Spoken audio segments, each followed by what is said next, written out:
خدا را اپنے آپ کو بے چین نہ کرو، بے قرار نہ کرو، بے سکون نہ کرو، رب کی یاد میں آ جاؤ، درود و سلام میں آ جاؤ، نعت کے حسن میں آؤ، تلاوت کی دنیا میں آؤ، سجدوں کے نور میں آؤ، آؤ کبھی کھول کے دل مسجد کی صفائیاں کریں، آؤ نہ کبھی کوئی بوڑھا دادی نانی دادا ان کے پاس بیٹھ کے پیر دبا کے اللہ کو راضی کریں۔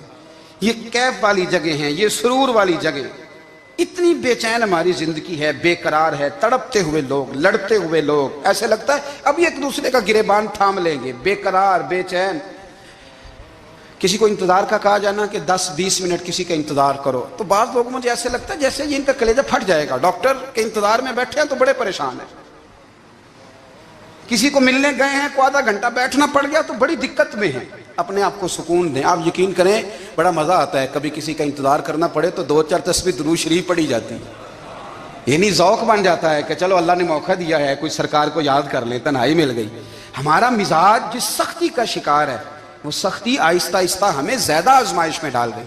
تو میرے بھائی زندگی میں اطمینان حسن ہے، اور وہ سب سے زیادہ اللہ کی یاد میں ملتا ہے، وہ سب سے زیادہ رب کریم کے ذکر میں۔ سب سے زیادہ جو چاہتا ہے نا دل ٹھنڈا رہے، زبان میٹھی رہے، وہ مدینے والے محبوب پہ درود و سلام پڑھا کرے، وہ حضور پہ درود و سلام پڑھا کرے، زبان میٹھی رہے گی۔ میرا ذاتی تجربہ ہے کہ جو آدمی اپنے اخلاق سنوارنا چاہے وہ حضور پہ درود شریف پڑھے، جو اپنے اخلاق سنوارنا چاہے، طبیعت کو ٹھنڈا رکھنا چاہے، وہ درود شریف پڑھے، اس کا دل سکون میں آئے گا۔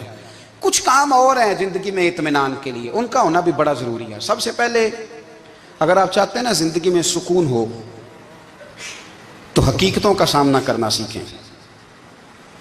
آپ جو ہیں وہ رہنا سیکھیں، جو آپ نہیں ہیں وہ بننے کی کوشش نہ کریں۔ حقیقت کا سامنا کرو گے تو زندگی اطمینان میں آ جائے گی۔ ہم نے نا بہانے بنا لیے ہیں، ہیلے بنا لیے، جھوٹ کے سہارے اپنے آپ کو اونچا کر لیا۔ ایک آدمی سے کہا جاتا ہے تو رشوت نہ لے، تو کہتا ہے میں غریبوں سے نہیں لیتا۔ تو میرا سوال یہ ہے کہ امیروں کا حساب لینے کی اللہ نے تیری ڈیوٹی لگائی ہے، تیرے ذمہ لگایا ہے کہ تو امیروں کا حساب کر، تمہیں کیا ضرورت پڑی ہے؟ ہم نا بہانہ کرتے ہیں، رشوت لینے والے کا الگ بہانہ ہے اور سفارش والے کا الگ بہانہ ہے۔ حقیقت کا سامنا کریں، حقیقت کا۔ جو میرے ذمہ داریاں ہیں وہ میں نے پوری کرنی، جو آپ کی ذمہ داریاں ہیں وہ آپ جان نہ چھڑائیں، حقیقت پسند بنیں۔ میرے رسول کریم، پھر پڑھیے درود شریف صلی اللہ تعالی علیہ وسلم۔ حضور صلی اللہ علیہ وسلم نے فرمایا کہ میری بیٹی سیدہ فاطمہ الزہرا رضی اللہ تعالی عنہا صرف جنتی نہیں، جنتی عورتوں کی سردار ہے۔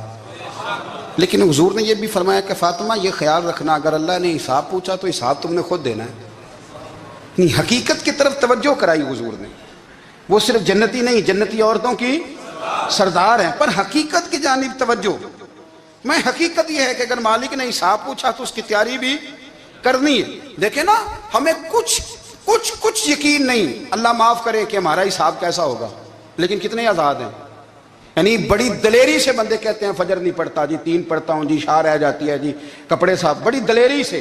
اور سیدہ فاطمہ الزہرا نے ساری رات مصلی باندھ رکھا ہے، حالانکہ انہیں یقین تھا کہ رب مجھے بغیر حساب کتاب جنت دے گا۔ حقیقت کا سامنا کریں، جو حقوق آپ کے ہیں وہ آپ نے ادا کرنے ہیں، جو ذمہ داریاں ہیں وہ ذمہ داریاں ہیں۔ دیکھیں نا، حضرت موسیٰ کلیم اللہ علیہ السلام کے پاس اسرائیل روح نکالنے آئے تو حضرت موسیٰ نے تھپڑ مارا، آنکھ نکال دی، واپس گئے۔ اللہ انہوں نے تو جلال فرمایا ہے، کہا موسیٰ علیہ السلام سے کہیے بیل کی پشت پر ہاتھ رکھیں، جتنے بال ان کے دستے مبارک کے نیچے آئیں گے اتنے 1000 سال ان کی عمر بڑھا دی جائے گی۔ یعنی میرے کان میں کوئی بتا دے کہ جناب 60 سال بڑھ گئی، یا آپ کے کان میں کوئی کہہ دے تو خوشی ہوتی ہے کہ نہیں؟ لیکن یہ حقیقت پسندی نہیں، اس لیے کہ 60 بھی گزر جائیں گے، 70 بھی، یہ حقیقت نہیں۔ حضرت موسیٰ کلیم، چلے میں مثال دیتا ہوں، سمجھ لے 10 بال، حالانکہ بہت زیادہ آتے ہوں گے، 10 بال اگر حضرت موسیٰ کے ہاتھ کے نیچے آئے تو 10,000 سال تو عمر بڑھ گئی نا۔ 10 یعنی 10 سال نہیں، 10 100 نہیں، 10 بہت زیادہ تھی نا۔ حضرت موسیٰ کلیم اللہ علیہ السلام سے آ کے عرض کیا گیا حضور بیل کی پشت پر ہاتھ رکھیں، جتنے آپ کے ہاتھ کے نیچے بال آئیں گے اتنے 1000 سال عمر بڑھ جائے گی۔ تو حضرت موسیٰ نے حقیقت پسندی والی بات کی، فرمایا پھر کیا ہوگا؟ 10,000 سال کے بعد پھر کیا ہوگا؟ کہا حضور جانا تو پھر بھی ہے، فرمایا پھر ابھی چلتے ہیں۔ اگر جانا ہے نا، جانا ہے تو پھر اگر جانا ہے تو پھر ابھی، اور سجنوں اگر نماز پڑھنی ہے تو ابھی کیوں نہیں؟ اگر داڑھی رکھنی ہے تو پھر رمضان کا انتظار کیوں کریں؟ ابھی کیوں نہیں؟ اگر سچ بولنا ہے تو پھر، اگر رزق حلال کھانا ہے تو پھر انتظار کاہے کا؟ حقیقت ہوتی ہے، بہانہ ہوتا ہے، حقیقت چھپ نہیں سکتی بناوٹ کے اصولوں سے، کیونکہ خوشبو آ نہیں سکتی کبھی کاغذ کے پھولوں سے، یہ بات یاد رکھیں۔ اگر جانا ہے تو حضرت کلیم فرمانے لگے پھر 10,000 سال کے بعد بھی جانا ہے تو آج بھی ہمیں بے قراری زندگی میں اس لیے کہ ہم حقیقت پسند نہیں، ہم بہانوں میں، ہم ہواؤں میں جیتے ہیں، ہواؤں میں، خیالات میں زندگی گزارتے ہیں۔ بڑا ٹائم پڑا ہے، مثلاً کتنا میرے رسول کریم صلی اللہ تعالی علیہ وآلہ وسلم نے ایک دن صحابہ سے فرمایا تمہیں حیا نہیں آتی؟ حضور کیا ہوا؟ فرمایا وہ والے مکان بناتے ہو جن میں تم رہ نہیں سکتے، وہ والا مال جمع کرتے ہو جو کھا نہیں سکتے، حیا نہیں آتی؟ عرض کی حضور حکم کریں تو محبوب فرمانے لگے جوتے کا ایک تسمہ بند کرتا ہوں تو سوچتا ہوں دوسرا بند کرنے سے پہلے موت آ جائے گی، ایک سانس اندر جاتی ہے تو دوسرا آنے سے پہلے میں یاد کرتا ہوں کہ مجھے دنیا سے جانا ہے۔ تمہیں حیا نہیں آتی؟ وہ مکان بناتے ہو جن میں رہ ہی نہیں سکتے، وہ مال جمع کرتے ہو جو کھا، حقیقت پسند نہیں بھائی ہم۔ بہت سارے لوگ یہاں بڑی باتیں سناتے ہیں، بڑی، میں کہتا ہوں اصل میں نا زیادہ باتیں سنا کے نا بیچارہ اپنے آپ کو مطمئن کرنا چاہتا ہے، اصل بات یہ ہے کہ اندر سے نا ہلا ہوا ہے، کچھ بھی نہیں، بڑا زیادہ ہنستا ہے اور مجھے لگتا ہے کہ کوئی گہرا زخم چھپا رہا ہے۔ اس لیے ملمہ سازی، حقیقت پسند بنو، حقیقت پسند۔ یاد رکھنا من ترک صلاۃ متعمدا فقد کفر، میرے رسول نے حقیقت بیان کی، فرمایا جس نے ایک نماز بھی جان بوجھ کے چھوڑی اس نے رب کے رب ہونے کا انکار کیا، اس نے کفران نعمت کیا۔ یہ حقیقت ہے، کوئی کلیریفیکیشن نہیں، کوئی وضاحت نہیں۔ جو نماز نہیں پڑھتا جھوٹ بولتا ہے، غلط بیانی کرتا ہے۔ جو شخص رزق حرام کما کے کہتا ہے کہ اس کے بغیر گزارا نہیں چلتا، وہ جھوٹ بولتا ہے، اس لیے کہ رب فرماتا ہے جب تجھے پیدا کیا ہے تو تیرا رزق میرے ذمہ ہے۔ اللہ فرماتا ہے کہ لا یکلف اللہ نفسا الا وسعها، میں کسی پر وہ بوجھ نہیں ڈالتا جو اٹھا نہ سکے۔ نماز فرض کیا اس کا مطلب ہے ہم پڑھنے کے قابل ہیں، اس نے ہمارے ذمہ داریاں لگائی ہیں تو مطلب یہ ہے کہ ہم ذمہ داریاں ادا کرنے کے قابل ہیں، ورنہ وہ کہتا ہے میں وہ بوجھ ڈالتا ہی نہیں جو تجھ سے اٹھایا نہ جائے۔ اگر چاہتے ہو کہ زندگی میں اطمینان ملے تو خدا را حقیقت پسند والی زندگی گزارو۔ یہ فضاؤں میں زندہ رہنا، ہواؤں میں، اللہ بڑا معاف کرنے والا ہے، اللہ بڑا کریم ہے، معاف کر دے گا، تو بھئی یہ بات صحابہ کو بھی پتا تھی، یہ اہل بیت کو بھی خبر تھی، تو وہ تو ایک ایک بات کا لحاظ کرتے تھے۔ یہ غوث اعظم کو بھی پتا تھی، یہ ان کے والد کو بھی پتا تھی، جنہوں نے کسی کا ایک سیب کھا لیا تھا تو 12 سال اس کے گھر میں نوکری کرتے رہے، انہیں نہیں پتا تھا اللہ بڑا کریم ہے، معاف کر دے گا، ایک سیب ہی ہے نا۔ تو حقیقت پسندی آپ کو سکون دے گی، اور اگر آپ نے اپنے آپ کو غیر مطمئن کیا ہوا ہے، بات کچھ اور ہے، اور آپ نے اپنے آپ کو ڈال کسی اور طرف لیا ہے، تو پھر آپ کو سکون مل سکتا؟ سکون حقیقت پسندی میں، اصل میں سکون ہوتا ہے، اداکاری میں سکون نہیں ہوتا۔ تیسری بات سنیں، اگر آپ چاہتے ہیں زندگی میں مطمئن رہیں تو دنیا داروں سے امیدیں توڑ دیں، اللہ اور اس کے رسول سے امید وابستہ کریں، اولیاء اللہ سے امیدیں وابستہ کریں، صحابہ اور اہل بیت سے امیدیں، اللہ اور اللہ والوں سے امیدیں، دنیا داروں سے امیدیں۔ آپ کو پتہ ہے دنیا دار کی تباہی کب ہوتی ہے؟ جب انہیں خوش آمدی مل جاتا ہے۔ چودھری کا بیڑا اس وقت غرق ہوتا ہے جب اسے چودھری کہنے والے زیادہ ہو جاتے ہیں۔ سیٹھ صاحب اور نواب صاحب بیچارے تباہ تب ہوتے ہیں بھولے پن میں، جب ان کے دائیں بائیں ریلا ہوتا ہے سیٹھ صاحب کہنے کا، لوگ انہیں کھانا چاہتے ہیں، پیار ان کا نہیں ہوتا، ان کی جیب کا ہوتا ہے، محبت ان سے نہیں ہوتی، ان کی کرسی سے ہوتی ہے، ضروریات کا پیار ہوتا ہے، تباہ کر دیا جاتا ہے۔ ہماری ساری توقعات دنیا داروں سے وابستہ ہو گئی ہیں، ناراض نہ ہونا۔ پیروں نے، مولویوں نے، درویشوں نے، انہوں نے بھی سیٹ رکھے ہوئے جلسوں کی صدارت کرانے کے لیے، یعنی مذہبی جلسہ ہے، اس میں بہت زبردست پڑھے لکھے صاحب تقوی عالم کا خطاب ہے، اور کی صدارت وہ بندہ کر رہا ہے جس نے عشاء کی نماز بھی نہیں پڑھی، وہ بندہ صدارت کر رہا ہے، کیوں؟ اس لیے کہ اس نے ₹1,00,000 دیا محفل میں۔ خدا را دنیا داروں سے امیدیں چھوڑ دیں ورنہ آپ کمزور پڑ جائیں گے، آپ کی امیدیں ٹوٹیں گی۔ کتنا کمزور ہے وہ شخص جو 2-4 ہزار کے لیے کسی بندے کی چاپلوسی کرتا ہے، اس کے پیچھے بھاگتا ہے، خوش آمدیں کرتا ہے، تھوڑے سے نوٹوں کے لیے۔